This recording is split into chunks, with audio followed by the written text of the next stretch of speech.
The Digital Uprising: How Influencers Took Control of the World's Governments.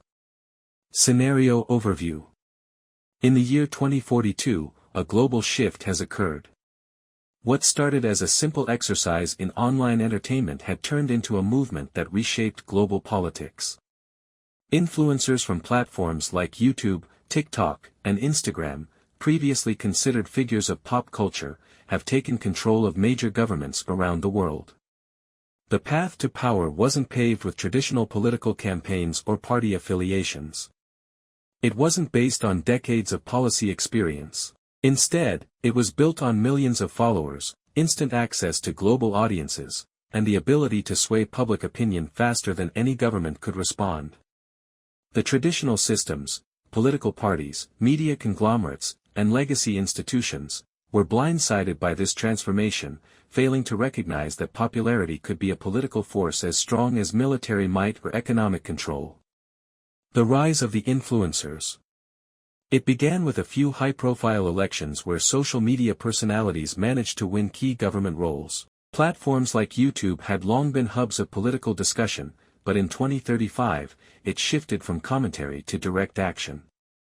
Creators with millions of followers, armed with well-produced videos, catchy slogans, and viral moments, used their platforms to run for office, challenging established politicians who still relied on traditional media to reach voters. At first, governments and political analysts didn't take the trend seriously. They dismissed these individuals as content creators, believing that politics was too complex for social media stars to navigate. But that underestimation became their downfall. Creators like Mr. Unity and Global Change began winning seats in local elections, harnessing the power of millions of engaged young voters who felt disconnected from the established system.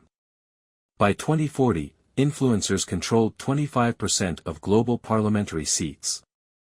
Their appeal was undeniable: transparency, accessibility, and, most importantly, relatability.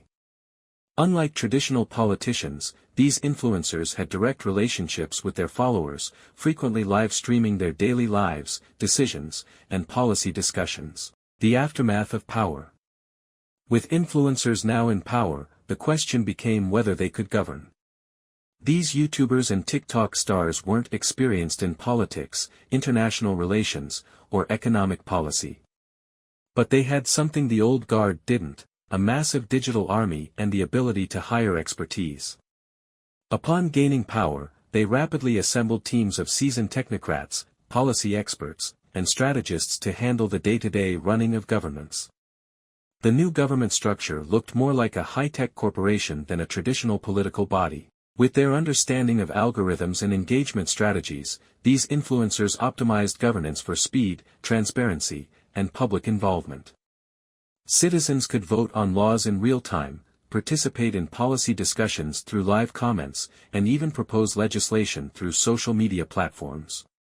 The system fights back. As the influencer politicians gained more control, the traditional system started to push back. Governments began to introduce regulations on social media, attempting to limit the political power of platforms.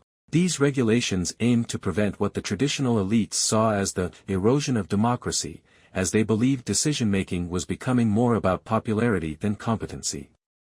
In countries like the United States, India, and Germany, there were significant efforts to censor political content on YouTube and TikTok, under the guise of fighting misinformation. Governments imposed tighter controls on political ads, forcing influencers to disclose every sponsorship, every financial backer. However, these efforts only solidified the public support for the influencers, who framed themselves as the people's choice, fighting against a corrupt establishment. A new world order. By 2042, the global landscape had transformed. Governments became hybrid entities where YouTube stars, elected by a generation raised on social media, coexisted with professional advisors who ensured that these digital leaders' ideas were translated into effective policy. Yet, the influence of these new leaders sparked debates. Could influencers, who thrived on public attention and engagement, maintain stable governance? Would their digital savvy be enough to navigate crises like economic collapses, climate change, or global conflicts? Or would the very nature of their rise, dependent on the whims of online trends and public sentiment, undermine long-term stability? Traditional politicians warned of the dangers of this instant governance. They argued that real leadership required long-term planning and understanding of the complexities that couldn't be addressed in a 10-minute viral video. But, for now, the digital leaders remained at the helm, riding the wave of constant public approval, armed with advisors, and adapting to the ever-changing algorithms that governed not just the web, but now, the world itself. The future. As the system adapts to the new reality, questions about the future of democracy loom large. Will governments continue to be run by those who understand social media better than policy? Will a new form of governance emerge, one that is even more transparent and participatory, but perhaps more volatile? Or will the traditional system find a way to reclaim its control? The world waits to see if the next viral video will be a policy proposal that shapes the future, or the beginning of a downfall. This speculative future isn't far-fetched. The rise of influencers already affects politics, and with technology evolving, their influence could grow to reshape global governance itself.